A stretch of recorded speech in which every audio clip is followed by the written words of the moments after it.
gini, di Danantara itu ada 8 perusahaan, ya kan? Di 8 perusahaan itu tuh perusahaan publik, dan udah go public. Oh, kalau go public kan berarti kan semua orang bisa akses. Maksud gua, Danantara itu sama seperti yang siapa namanya Pak? Ule. Seperti itu. Maka sebelum invest dia jelasin, kenapa gua invest di sini, maka keuntungannya sekian.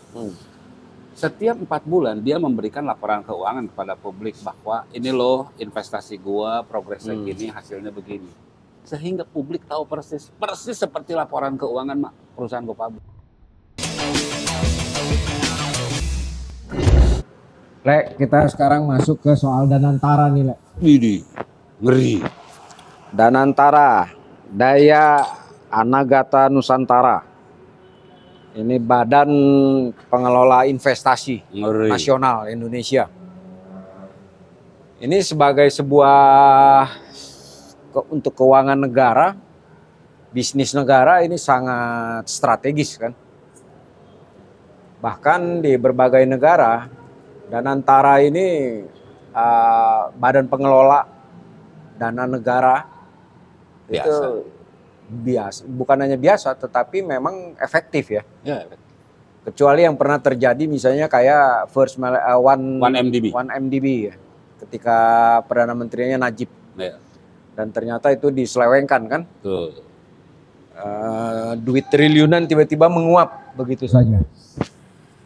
Karena Najib mengkhianati rakyatnya. Nah, sekarang sementara dari negara-negara lain yang sudah menunjukkan bahwa itu sangat efektif adalah misalnya kayak Temasek. Singapura. Yang kedua ada Asana dari Malaysia. Asana betul. Dan banyak negara lainnya mulai dari Kuwait dan lain-lainnya. Nah, ini lo lihatnya apa? Kalau kita lihat kan dari namanya aja itu luar biasa kan? Luar biasa. Anagata. Oh, itu jadi istilahnya Nusantara yang gilang gemilang. Masa depan yang gilang gemilang. Atau masa iya? Masa iya. Sebagai sebuah ide kalau buat gua satu, sebagai sebuah ide ini tidak baru. Di zaman Orde Baru, Kristianto Wibisono waktu itu, pemilik Pusat Data Bisnis Indonesia, sudah mengajukan namanya Indonesia Incorporated. Jadi BUMN itu disatuin macam. Tapi intinya adalah Sovereign Wealthy Fund, itu dana kelola. Nah, tetapi itu tidak dilaksanakan tuh. Dari sejak ya kita juga nggak dengar juga tuh. Indonesia Incorporated. Performance-nya kayak apa?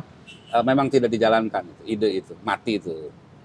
Kemudian baru di zaman Jokowi itu ada Inafan. Tahun 2011 atau 2011-an. Enggak dong. 11 atau 12? Kan Jokowi mulai dari 2014. Enggak, Inafan baru tuh. Baru di periode kedua Jokowi. 2020 2021 ya 2021. Periode kedua Jokowi. Itu dana yang dikelola itu 20 miliar US dollar. Berarti setara dengan 300-an. 300 triliun. 300 triliun. Nah sekarang Prabowo bikin Danantara. Dana yang dikelolanya kan 900 miliar US dollar, jadi sekitar 14.000, hampir 15.000 triliun. Ya, gede banget. Tapi kan investasi awal di 14 triliun kan? Ya itu 14.000 sekian triliun kan aset yang dikelola kan. 8 aset 8 BUMN tuh. Ya. Memang antara Inafan dengan Danantara itu beda tuh. Karena Inafan tuh hanya satu bagian aja, yakni investasi. Kalau Danantara kan 3 bagian tuh. Termasuk dia menerima dana asing. Tapi pertanyaan buat gua adalah kenapa ya Prabowo membuat Danantara bukannya mengembangkan Inafan yang sudah ada? Kalau buat gua pertanyaannya itu tuh. Kenapa dia justru milih lembaga baru? Itu pertanyaan pertama. Pertanyaan kedua, ini Inafan itu hasil auditnya kayak apa ya? Pernah diaudit nggak ya? Nah itu gua kayaknya belum. Penggunaannya kayak apa ya? Kan itu kan yang Inafan ini. Bukan persoalan salah atau benar, tetapi kalau belum ada audit kita belum tahu tuh. Jangan sampai terjadi kan ini dimanapun tuh problem besar dari pengelolaan investasi itu, problem besarnya itu penyelewengan. Di negara manapun, di dunia manapun. Ya, kalau kita lihat ke belakang kan memang kita tidak punya sejarah yang bagus ya. Berkaitan dengan badan-badan khusus ya. Misalnya kayak badan penyelesaian badan penyangga, Badan Penyihatan Perbankan Nasional. Oh iya, BPPN. BPPN kan juga kacau tuh, dengan berapa triliun tuh kan. Terus kedua BLBI, Bantuan Likuiditas Bank Indonesia, sama. Yang kaitannya juga waktu itu dengan perbankan kan. Itu luar biasa tuh, sampai sekarang pun ditagih-tagihin pun nggak jelas juga tuh. Dan tidak ada penyelesaian yang clear. Yang ada omon-omon. Nah, terus abis gitu ada lagi ke belakang lagi berapa tahun yang lalu itu ada Badan Penyangga Pemasaran Cengkeh, BPPC. Orde Baru. Itu juga berantakan. Sebelumnya lagi ada yang sampai sekarang masih eksis itu kan Bulog. Tapi kan Bulog juga belum tidak memperlihatkan kinerja yang memang benar-benar sebagai penstabilitas harga ya, komoditas. Nah, yang kita khawatirin Danantara ini kalau gue lihat itu yaitu intinya adalah belajar dari yang lalu-lalu kan berarti pengawasan. Sementara Danantara ini kan lu nggak diaudit oleh BPK, KPK nggak bisa masuk karena dia badan yang benar-benar private kan, di bawah presiden dan istilahnya swasta lah dia kan. Sementara bukan swasta. Ya intinya seperti swasta kan. Jadi dia dalam menentukan segala sesuatunya memang seperti otonom, bisnis murni swasta lah. Kan seperti itu kan. Nah sama seperti yang Jokowi itu yang apa Inavan kan. Nah walaupun Inavan juga harusnya sih kita belajar dari Inavan tuh. Contoh misalnya sekarang harusnya udah mulai muncul Inavan tuh di mana sih kesalahannya? Apakah dia punya sukses story atau enggak sih? Terus aset-asetnya gimana sih seperti lu bilang kan, apakah itu di audit BPK nggak misalnya? Betul. Atau misalnya audit swasta. Nah sama Danantara katanya sih Danantara ini nanti ada lembaga audit swasta juga kan? Ya. Kalau gua ide dasarnya Danantara, ide dasarnya bener. Iya strategis lah. Bagus. Karena APBN kita nggak ada. Iya. Untuk membiayai proyek-proyek strategis. Bener gitu. Bahkan itunya juga fieldnya udah dikasih arahan tuh, tentuin tuh.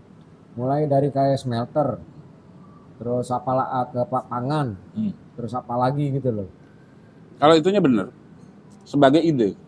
Yang duduk di situ, track recordnya keren. Bagus. Termasuk misalnya walaupun ada dianggap yang agak diinginkan soal ponakannya Luhut ya. Pandu yang gua tahu keren kok. Iya, prestasinya luar biasa.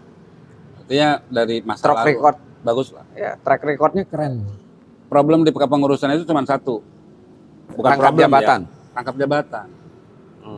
Ada Erik di situ, ada Rosan di situ. Yang masih tetap menteri investasi. Nah, ini atau wakil menteri Dodi. Ya, Dodi. Karena ini kan bagaimana tuh soal conflict of interest. Selain konflik interest juga soal konsentrasi. Betul. Ya, jadi fokus kan. Nah, ini tetapi dari sisi catatan gua masih oke. Dari sisi ide oke. Gua hanya khawatir tadi siapa yang mengawasi dan bagaimana caranya ngawasi. Teknis bagaimana pengawasan. Publik nih? Publik bagaimana tahu bahwa 15.000 triliun itu per 3 bulan publik tahu ngasilin duit berapa. Jangan sampai nasibnya kayak Inavan, publik nggak tahu Inavan. Apa sih ruginya ya? Kalau misalnya nanti Danantara nih, ketika dia akan melakukan program ini, sektor ini, dia pampangin tuh ke publik. Iya, harus begitulah. Ke publik bahwa kita akan investasi ininya sekian, placementnya ya. Ada hitung-hitungannya. Harusnya ada hitung-hitungannya. Ya, terus setelah itu misalnya ini proyek investasi sekian tahun. Nah, pada saat ini jalan 3 bulan atau 6 bulan ke publik lagi laporan misalnya kayak gitu. Ya Bapak pinter banget. Nomor sepatu berapa? Bukan, maksud gue benar. Gini, di Danantara itu ada 8 perusahaan. Ya kan? Di 8 perusahaan itu tuh perusahaan publik. Udah go public. Oh, kalau go public kan berarti kan semua orang bisa akses. Maksud gua, Danantara itu sama seperti yang siapa namanya, Pak? Ule. Seperti itu. Maka sebelum invest dia jelasin, kenapa gua invest di sini, maka keuntungannya sekian.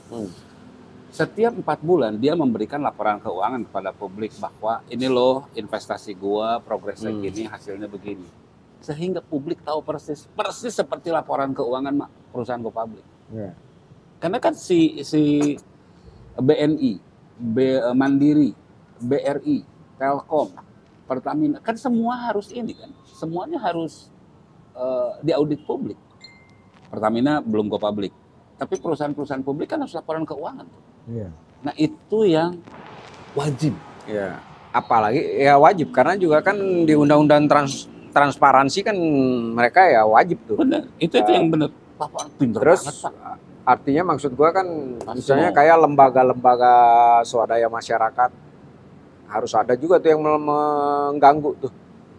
Mengganggu artinya dalam konteks transparansi itu. Kalau itu gua nggak khawatir deh. Ada Khatib Basri, ekonom jago-jago. Gua nggak khawatir kalau itu ya. Tetapi harus ada itikat dan praktek yang dijalankan tentang transparansi oleh para pengelola. Contohnya ya, misalnya kayak BPN. Apa sih kritik terhadap kelemahan BPN? Apa sih kelemahan dari BLBI? Apa sih kelemahan dari BPPC? Sehingga ketika kita mengelola kayak gini nih, ini benar-benar kita nggak kejeblos lagi kan? Iya. Jadi dan ini kan sebenarnya legalitasnya apa ya? Harusnya termasuk salah satu proyek mercusuarnya Prabowo nih. Betul.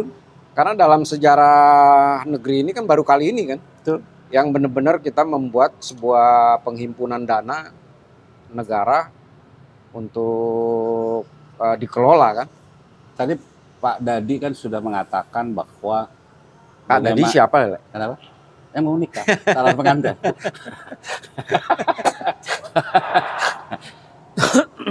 Mengatakan bahwa sudah banyak lembaga-lembaga sebelumnya dan kebanyakan gagal, ya kan?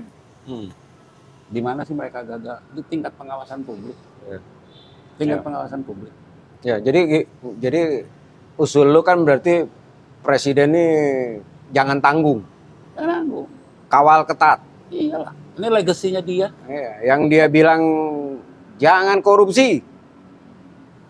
Jangan menyelewengkan dana rakyat. Nah itu kalau buat gua tuh dana korupsi segala macam tuh baru berhenti di jargon.